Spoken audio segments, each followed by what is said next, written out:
안녕하세요. 다이카우스입니다. 처음처럼 야생화에서 가지고 온 이거 프로미스 약속이라는 요 아이 분갈이 한번 해볼게요. 자, 이게 4만원짜리고요. 원래는 핑키 프로미스 이렇게 되어 있습니다. 목수국입니다. 키가 한 50cm 정도 돼요. 노지에 심으시는 분들은 그대로 빼서 노지에 심으시면 될 것 같은데요. 요걸 예뻐서 단독주택이나 이러신 분들이 화분에서 키우실 수도 있겠다라는 생각이 들어서요. 제가 이렇게 화분에다 심습니다. 저도 이렇게 화분에 심어서 한번 키워 볼게요. 제가 목수국을 화분에다 심어서 100% 요 화분에서 월동을 시키고 있는 것들이 좀 있어요. 요 화분이 굉장히 큽니다. 센치 재드릴게요. 여기다 이제 분갈이 할 건데요. 화분이요. 34cm고요. 높이가 22cm 됩니다. 노지에 그냥 그 단독에서 키우시는 분들은 수국은 물을 좋아하고요. 어느 정도 화분 크기가 있어서 이 세력이 좋아서 꽃을 풍성하게 피우거든요. 화분에 풀분이 있으신 분들은 풀분을 해주세요. 저는 요게 이제 요런 화분이 많이 있어요. 제가 예전에 간엽을 많이 키워가지고요. 간엽을 제가 한 100개 정도 키웠었어요.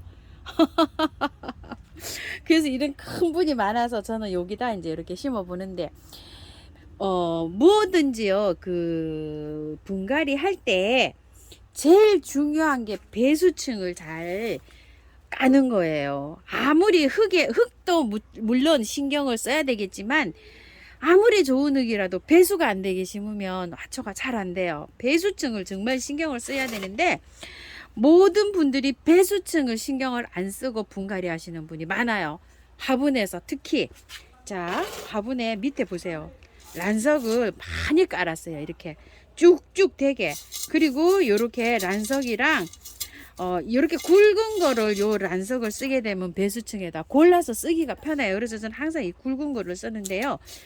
재활용하기도 편하고 이렇게 해서 쓰는데, 이 배수층을 신경을 써줘야 되는 이유는 뭐냐면은 화분의 3분의 1 정도는 배수층을 깔아주는 게 좋아요.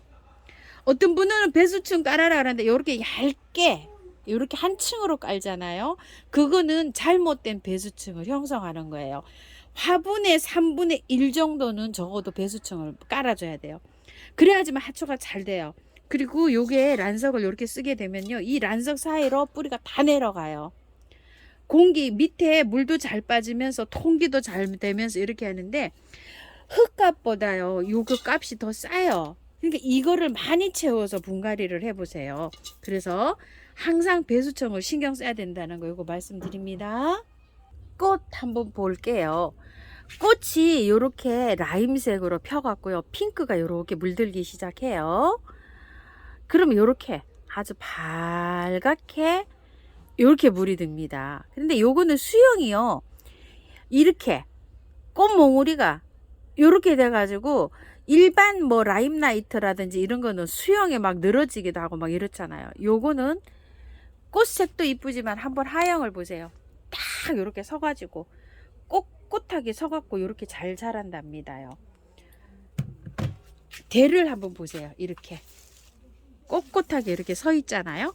요렇게 돼서 꽃몽우리가 요렇게 달리면 아주 이렇게 예쁘게 이렇게 형성이 된다고 합니다. 정원에서 이렇게 자라는 거 보니까 너무 멋지더라고요. 아름드리로 해서 이렇게 자라고 있어요. 그래가지고서 제가 요거를 아주 벌써부터 가지고 오고 싶었는데요. 그때도 못 가져오고, 가격이 그때는 요게 한 3분의 2 요 정도 됐었는데 46,000원 했었어요. 근데 요즘 4만원 해가지고 아주 그냥 혹하고 제가 가지고 왔어요. 이거는 봄에 이제 요렇게 자라잖아요. 봄부터, 지금부터 설명을 드릴게요. 요렇게 해서 자라면 꽃이 이제 다음 달이나 돼서 이제 가을에 설이 올 때까지 요렇게 맺히는데 꽃이 아직 안 왔어요. 요렇게요. 형성되는 요런 과정이에요. 그러면은 7월 말쯤이나 8월 달부터 꽃이 피기 시작해서요, 설이 내릴 때까지 그렇게 밝게 있어요. 그래서 이제 꽃을 보시다가 내년 봄에 요게 이제 새순이 초기 틀 때 있어요. 새순이 틀 때 가지치기를 해 주시는데요. 가지치기를 아이고 보일는지 모르겠어요. 자, 여기 밑에 이렇게 보시면 짧게 해놨잖아요. 이렇게 짧게 3개를 해놨어요. 3개에서 이렇게 많이 나왔어요. 3개. 내년 봄에 가지치기 하실 때는 여기에서 있죠. 요 정도. 여기 보면 눈이 있어요. 여기 보이시지는 않겠지만 여기 나무 밑에 보면 눈이 나오는 데 있거든요. 그 눈이 나오는데 하나 놔두고 이렇게 바로 이렇게 짧게 자르셔도 되고요. 2개 정도 불안하시는 분은 2개 놔두고 이렇게 잘라 보세요. 근데 저는 하나 놔두고 자르는 거를 추천합니다. 왜 그러냐면 키가 이렇게 자라니까 아무 상관없잖아요. 꼿꼿하게 자랍니다. 사장님도 그렇게 말씀하셨어요. 처음처럼 사장님도 요거 한 촉 밑에 여기 보면 있어요. 보시면 아실 거예요. 딱 이렇게 잘라 놓으면 한 저기에서 2개가 나오죠. 지금 10개인데 내년에 자르면 20개 되겠죠. 채야. 그럼 얼마나 풍성해지겠어요. 그 다음에 또 그렇게 해서 키우시면 돼요. 자, 이렇게 해서 빼볼게요. 빼서 자, 한번 빼볼게요. 일단 어머야, 이게 저기에 돼 있어갖고 아이고 하나 또 부러졌어요. 제가 이렇게 사고를 잘 친답니다. 흙이 너무 무거워가지고 아이고 이게 잡았더니 하나가 또 똑 부러지네요. 조심해서 잘 빼세요. 우와. 자, 뺐어요. 순전히 마사에 돼 있어요. 마사에. 그래가지고서 얼마나 무게가 나가는지 한 10kg는 나갈 것 같습니다. 자, 이렇게 좀 털어주세요. 마사에 온 거는 왜 이렇게 마사에 왔을까요? 배수를 잘 되게 해서 수국은 물을 좋아하기 때문에 배수를 잘 되게 해서 심어라 이런 뜻으로 받아들이시면 된다 그랬죠. 한번 볼게요. 자, 이렇게 마사에 왔어요. 그래서 저도 배수를 이렇게 잘 깔았고요. 흙 배합을 한번 볼게요. 자, 흙 배합을요.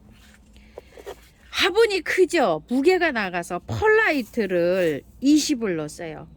펄라이트를. 그리고 요거 토동이 다육에서 가지고 온 원바이오를 30을 넣었어요. 50이죠. 계피가루 조금 넣고요.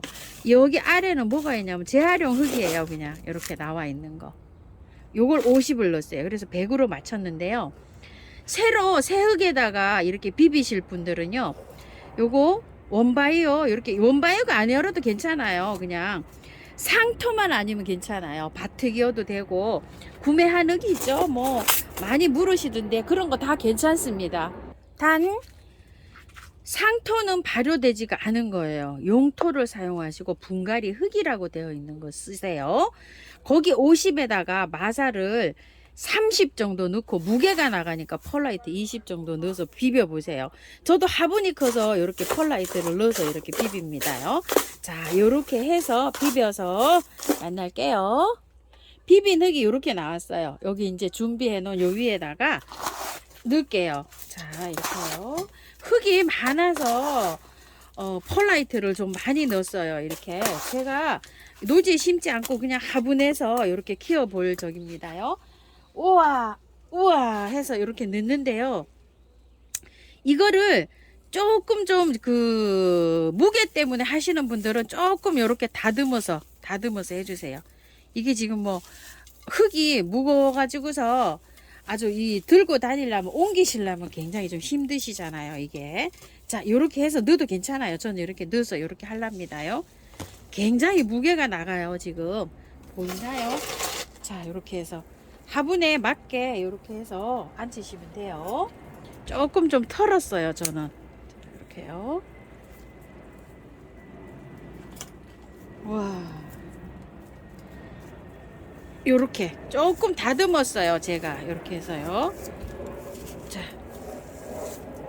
노지에 심으시는 분들은 요렇게 해서 심으시면 돼요. 그냥 요렇게 해서 보였나요? 요렇게 해서 심으시고 저처럼 화분에 심으시는 분들은 자, 요 정도로 다듬어서 이렇게 하시면 됩니다. 흙 넣어 볼게요. 흙이 뭐 워낙 많이 들어가서요.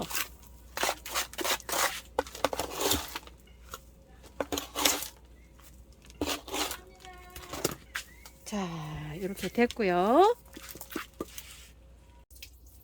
이렇게 분갈이가 다 끝났고요. 물 많이 주세요. 물 많이 주시고 화분이 크잖아요. 두 분이서 남편분하고 이렇게 협력을 하셔서 옮기셔야 됩니다. 못 들어 무거워서. 그 원래 있는 마사도 무거웠는데 흙이 덮쳐져가지고 더도 못 들겠어요. 이렇게 허리 다치지 않도록 조심하시고요. 화면에서는 이렇게 보이겠지만 실제로 지금 굉장히 큽니다. 커. 자, 이렇게 해서 분갈이 끝났어요. 참고하셔서 예쁘게 잘 키우시고요. 꽃이 필 때는 되도록이면 양지 쪽으로 나가는 게 좋아요. 음지보다도요. 양지에 조금 나가야 꽃이 형성이 잘 될 거예요. 많이 털지는 않았기 때문에 하루 이틀 정도 요렇게 좀 밝은 빛이 들어오는 그늘에 두셨다가 햇볕에 나갈 때 1시간 들어오는 장소에 하루 더 보시고 또 2시간 들어오는 장소에 하루 더 보시고 차츰차츰 해갖고 햇볕으로 나가세요. 꽃몽우리가 형성될 때라 햇볕을 많이 쐬어주는 게 좋습니다. 흙은 털지는 않았지만 그래도 조금 좀 밑에 좀 흙을 다듬었잖아요. 화분갈이 집으로 옮겨갔기 때문에 약간 좀 스트레스 받을 수도 있습니다. 항상 뿌려주는 거 이렇게 조금 좀 뿌려주고요. 또 스프레이도 조금 좀 해주고 이렇게 할게요. 관리 잘 하셔가지고요. 예쁘게 잘 키우시기 바랄게요.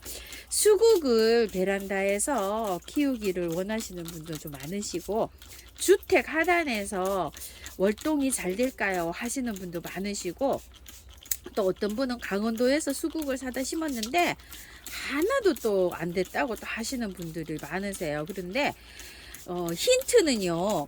수국이 영하 30도까지 되는 것도 있고 영하 20도가 되는 게 있고 영하 18도가 되는 것도 있고 막 이래요. 그런데 대체적으로 목수국들은 강합니다요.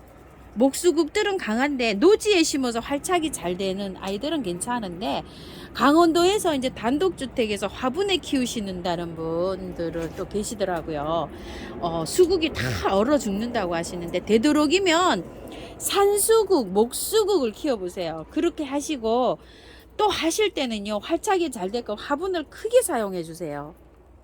화분을 이렇게 크게 사용해 주시고 또 단 한 가지 또 주의하실 점이 있어요. 그러신 분들은 겨울에 한 달에 한 번씩 물을 주셔야 돼요. 물을 안 줘서 말라 죽는 경우가 있어요. 그냥 월동 잘 되지 싶어서 노지의 거는 이렇게 꽁꽁 얼어서 냉동이 돼 있어도 물이 있는 상태면 괜찮아요. 얼었다 녹았다 얼었다 녹았다 하면 괜찮은데 얘가 수분이 없어가지고 말라 죽을 수가 있어요. 그래서 바이솔도 마찬가지만 한 달에 한 번씩 꼭 물을 주셔야 돼요. 얘가 얼더라도. 강원도 계시는 분들이요. 어떤 하초라도 마찬가지예요. 월동이 되는 하초. 화분에 있는 것들은 물을 주셔야 됩니다. 자, 참고하셔가지고요. 예쁘게 잘 키우시고 꽃도 예쁘게 보시기 바랄게요. 감사합니다. 다이커였습니다.